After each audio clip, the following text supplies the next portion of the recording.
It is International Women's Day. I'm Britt Moreno. Thanks for joining us. And here to join us this morning and kind of help us celebrate is Tami, President and CEO of the Downtown Denver Partnership. Hi, Tami. Good morning, and we do have a lot to celebrate. We do, and that's why I'm so glad you're here with us. You know, women in Denver, wow, they are making their mark, aren't they? The leaders in Denver, business, civic, elected officials, the women are really united in helping develop and grow other women. It's a great environment for women to leverage opportunity.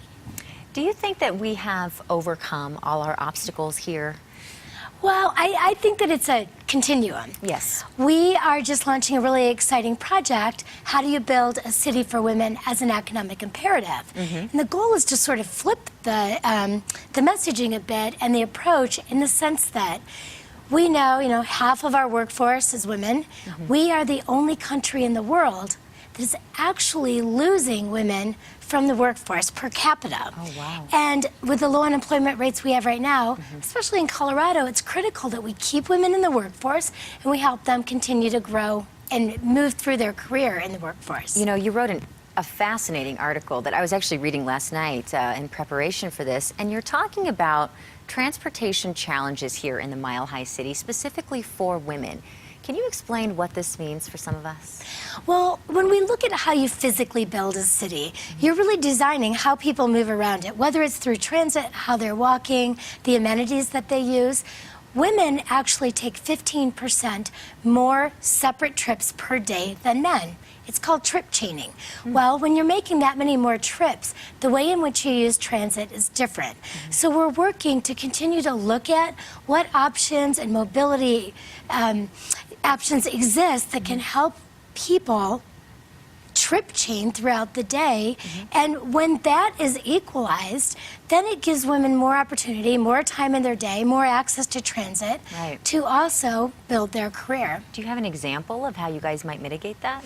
Well, right now, in terms of the transit piece, we're beginning to just look at what that issue is for our respective cities. Cities around the world are beginning to look at that as well. But we've looked at other things. We know that we have a significant daycare shortage in our community. And that's part of a woman's decision to stay in the workforce or enter the workforce.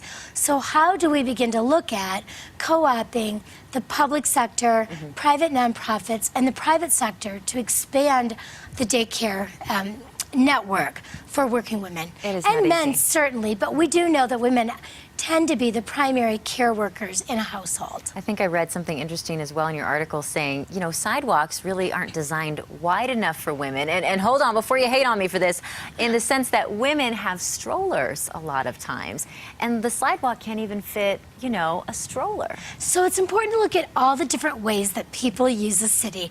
And what we know is that men and women use a city differently.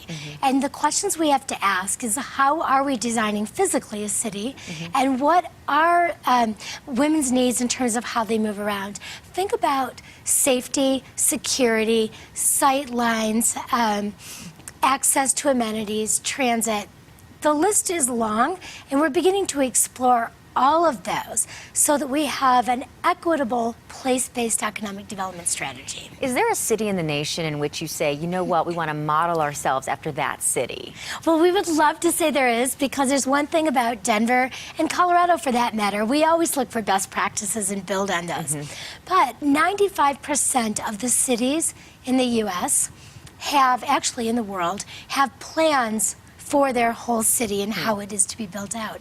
Only 2% of those plans actually reference women as being called out in terms of how to design for gender. So there aren't a lot of best practices. There are a lot of great questions to ask, and we're in the beginning stages, and so we'll continue to explore. The other thing we often hear about is the gender gap, and there's a lot of emotion wrapped up in that, because some people suggest, you know what, there is no gap, and of course some people on the flip side say there's a vast gap between men and women. Is there a way in which we can work towards closing the gap here, at least in Denver? And are you referring just in the way that people use cities, or in compensation? You know, let's talk about compensation first.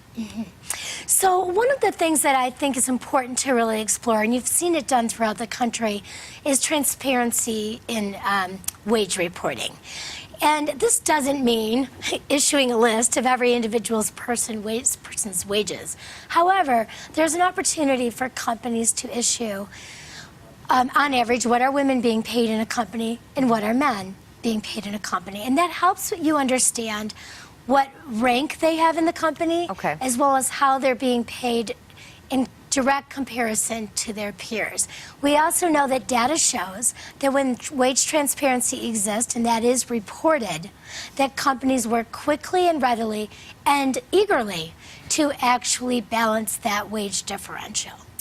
Tami, thank you so much for Of your course, insight. You're yes. such a fixture here in Denver, and we do appreciate your time. Thank you. All righty, everybody. Tami Dorr, and I guess we should say Happy International Women's Day. Happy International Women's Day.